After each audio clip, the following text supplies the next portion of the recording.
Joab was told, "The king is weeping and mourning for Absalom." And for the whole army the victory that day was turned into mourning, because on that day the troops heard it said, "The king is grieving for his son." The men stole into the city that day as men steal and who are ashamed when they flee from battle. The king covered his face and cried aloud, "Oh, my son Absalom! Oh, Absalom, my son, my son!" Then Joab went into the house to the king and said, "Today you have humiliated all your men, who have just saved your life and the lives of your sons and daughters and the lives of your wives and concubines. You love those who hate you and hate those who love you. You have made it clear today that the commanders and their men mean nothing to you. I see that you would be pleased if Absalom were alive today and all of us were dead. Now go out and encourage your men. I swear by the Lord that if you don't go out, not a man will be left with you by nightfall. This will be worse for you than all the calamities that have come on you from your youth till now." So the king got up and took his seat in the gateway. When the men were told, "The king is sitting in the gateway," they all came before him. Meanwhile, the Israelites had fled to their homes. Throughout the tribes of Israel, all the people were arguing among themselves, saying, "The king delivered us from the hand of our enemies. He is the one who rescued us from the hand of the Philistines. But now he has fled the country to escape from Absalom, and Absalom, whom we anointed to rule over us, has died in battle. So why do you say nothing about bringing the king back?" King David sent this message to Zadok and Abiathar, the priests, "Ask the elders of Judah, why should you be the last to bring the king back to his palace, since what is being said throughout Israel has reached the king in his quarters? You are my relatives, my own flesh and blood. So why should you be the last to bring back the king? And say to Amasa, are you not my own flesh and blood? May God deal with me, be it ever so severely, if you are not the commander of my army for life in place of Joab." He won over the hearts of the men of Judah so that they were all of one mind. They sent word to the king, "Return, you and all your men." Then the king returned and went as far as the Jordan. Now the men of Judah had come to Gilgal to go out and meet the king and bring him across the Jordan. Shimei son of Gera, the Benjamite from Bahurim, hurried down with the men of Judah to meet King David. With him were 1,000 Benjamites, along with Ziba, the steward of Saul's household, and his 15 sons and 20 servants. They rushed to the Jordan, where the king was. They crossed at the ford to take the king's household over and to do whatever he wished. When Shimei son of Gera crossed the Jordan, he fell prostrate before the king and said to him, "May my lord not hold me guilty. Do not remember how your servant did wrong on the day my lord the king left Jerusalem. May the king put it out of his mind. For I your servant know that I have sinned, but today I have come here as the first from the tribes of Joseph to come down and meet my lord the king." Then Abishai son of Zeruiah said, "Shouldn't Shimei be put to death for this? He cursed the Lord's anointed."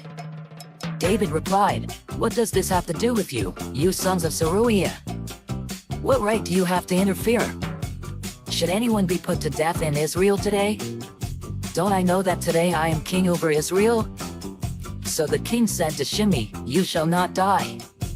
And the king promised him on oath. Mephibosheth, Saul's grandson, also went down to meet the king.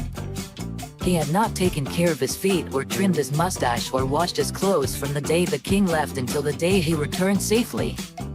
When he came from Jerusalem to meet the king asked him, "Why didn't you go with me, Mephibosheth?"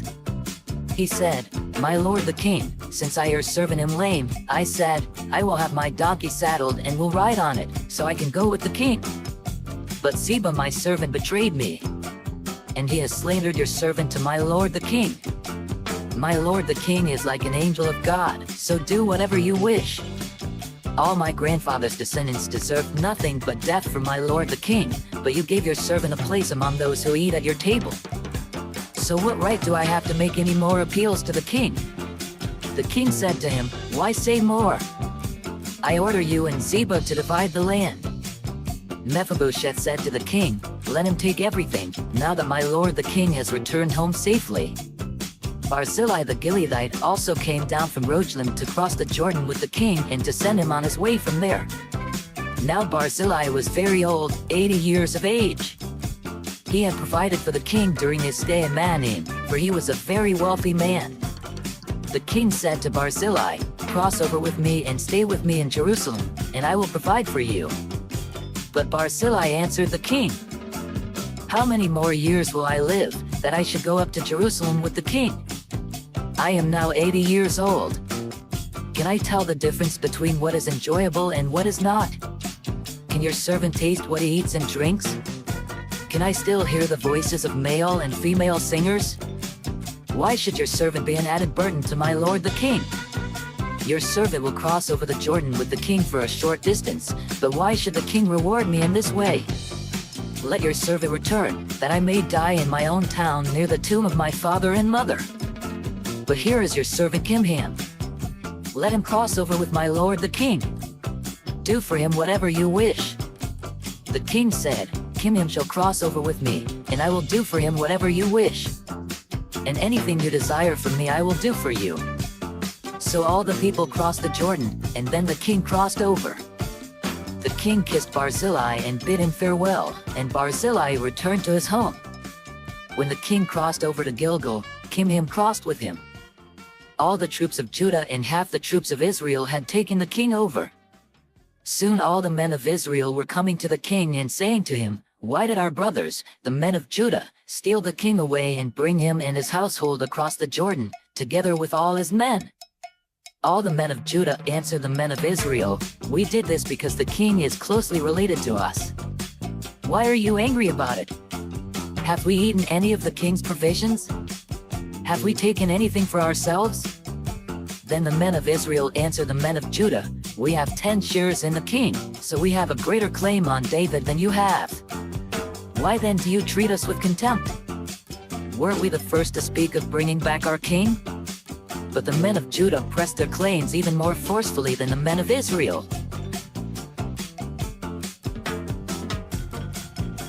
"Come, follow me, and I will send you out to fish for people."